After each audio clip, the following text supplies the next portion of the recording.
Hey everybody, welcome to Giftable Projects. My name is Matthew Boudreau, aka Mr. Domestic. I am a maker, I'm a designer, but most importantly, to all of you out there, I am a teacher of this English paper piecing based Giftable Projects class where you're gonna learn 3 awesome sauce projects. First, we are going to create a nifty zippered pouch using a hexagon textile fabric that we are going to create ourselves. Second, we are going to create this amazing pillow using kite shapes and radial symmetry that is going to blow your mind. And guess what?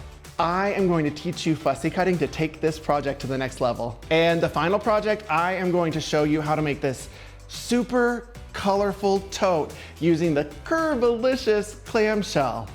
Now let's get this party started, y'all.